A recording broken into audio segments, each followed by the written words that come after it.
historia que marcó a Gene Sheldon, el actor que interpretó al entrañable Bernardo en El Zorro. Logró popularidad sin pronunciar una sola palabra, lo que resulta toda una contradicción. Era locutor, de larga trayectoria en televisión, cine, teatro, radio. Lo suyo era la comedia, y en lo que se refiere al amor, su esposa incumplió una promesa, lo quiso más allá de la muerte. Una de las series más populares de todos los tiempos es El Zorro. No pasa de moda. Curiosamente, apenas se estrenó allá por el año 1957 en Estados Unidos, su popularidad no era la que cosecharía tiempo después. Creada por Walt Disney, inspirada en La maldición del Capistrano, una novela de aventuras que se editó en 1919 y que sí tuvo una gran aceptación inmediata y que llegó a ser bestseller. Por su gran costo de producción, se hicieron tan solo 3 temporadas de El Zorro. Recién con su finalización, las repeticiones empezaron a cobrar mayor aceptación. La tira está ambientada en el año 1820 en California y cuenta la historia de Diego de la Vega, Guy Williams, quien luego de pasar 3 años en España para formarse académicamente, regresa a su hogar en Los Ángeles. El motivo de su vuelta tiene que ver con un pedido de su padre, Don Alejandro, George Lewis, que está preocupado por la situación política y económica del pueblo. Sin embargo, y más allá de su habilidad y de ser un experto esgrimista, decide ocultar ese costado y presentarse ante los soldados y la sociedad como un apasionado por la lectura. Camuflado, De la Vega empieza a luchar contra los opresores bajo la identidad del Zorro, un jinete enmascarado que aparece por las noches. Por supuesto, como todo superhéroe, tiene a su ladero, a esa persona fiel que lo asiste y es incondicional. Aquí aparece Bernardo, papel interpretado por Gene Sheldon, que tenía una particularidad: era mudo. Sí podía escuchar, pero nadie lo sabía. Todos en el pueblo creían que era sordomudo. De esta manera Bernardo oía las conversaciones, se enteraba de lo que iba a suceder y luego se lo comunicaba a Diego. Era el mejor espía que el justiciero podía tener. Formaban una gran dupla. Sheldon comenzó en la actuación haciendo comedia y tenía un gran conocimiento de pantomima, lo que le permitió no solo destacarse, sino también hacerse entender por sus compañeros de elenco y por el público, que día a día esperaban un nuevo capítulo. No necesitaba traducción. Con sus movimientos corporales dejaba en claro el mensaje, y esto lo hizo uno de los favoritos de los productores. Claro que venía de hacer papeles similares y de tener un gran reconocimiento por eso.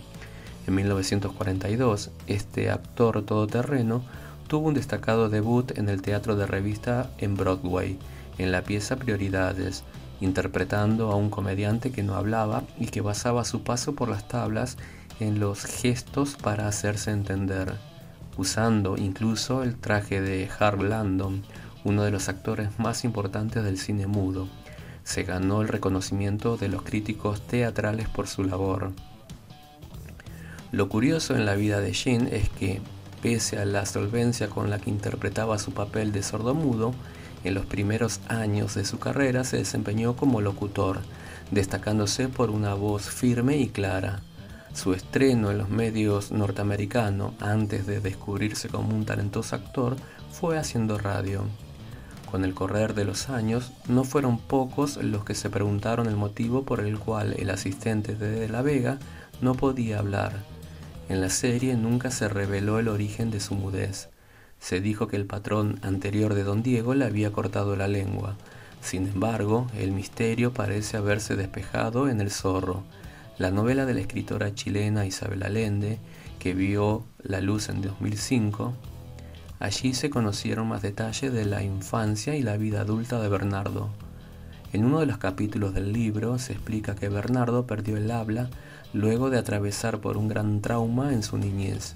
La novela cuenta que la hacienda en la que vivía con sus padres fue atacada por piratas que mataron a su madre.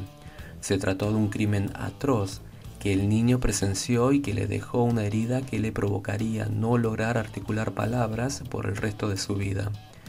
Gene Sheldon nació el 1 de febrero de 1908 en Columbus, Ohio. De muy chico empezó a trabajar junto a su padre, el mago Earth, haciendo sus primeras armas dentro del mundo de la actuación. Justamente interpretaba su rol, ya con un gran aplomo sin emitir una sola frase. Sucede que para algunos números su papá lo vestía de niña y le pedía que no hablara para que la gente no se diera cuenta. A los 17 años, Sheldon empezó como profesional al ingresar a una emisora radial en Toledo, la ciudad de Ohio en la que se crió. Allí se desempeñó como un virtuoso locutor. Estuvo varios años desempeñándose en ese puesto, hasta que le dio lugar a la faceta que lo lanzó a la popularidad, tanto en la pantalla chica como en el cine. Su debut cinematográfico llegó en 1934, cuando con 26 años se puso en la piel de un músico en la película Suicide of Fires. Aquí también le dio lugar a otra de sus pasiones, la música. Tocaba el banjo, instrumento que descubrió en su adolescencia gracias a su padre y que nunca abandonó. Lo acompañaba a todos lados, incluso a los sets de grabación, para deleitar a sus compañeros en los ratos libres. Al año siguiente, Jane fue parte del musical Roberta, junto a Fred Astaire y Ginger Rogers. También utilizó el instrumento y resaltaba sus cualidades como comediante en varias revistas. El teatro fue su lugar en el mundo, allí donde más brilló, aun cuando la memoria colectiva nos remite inevitablemente a Bernardo y el Zorro. En los 50, ya con un nombre y un reconocimiento, empezó a trabajar para la cadena Walt Disney Company. Fue uno de los preferidos de la productora por excelencia. Con sede en California, Sheldon comenzó en la serie Golden Horse Show Salem y en la película ¿A dónde vamos desde aquí?, con su incursión en el fantástico mundo Disney. Empezó a coincidir laboralmente con varios de los actores con los que tiempo más tarde se cruzaría en la ficción que protagonizó Guy Williams. Por caso, en el largometraje basado en Babies in Toyland, compartió el elenco con Henry Calvin, el sargento García en El Zorro.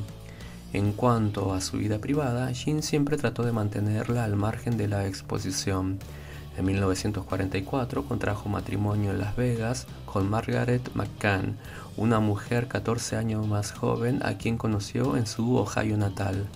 Margaret tenía 22 años cuando decidieron legalizar su relación. Fruto de ese amor nacieron 2 hijos, David y Tracy. El varón siguió los pasos de su padre cuando creció y se convirtió en productor de cine. El 1 de mayo de 1982, Gene Sheldon murió por un infarto agudo de miocardio. Tenía 74 años y se encontraba en Tarzana, un distrito de Los Ángeles.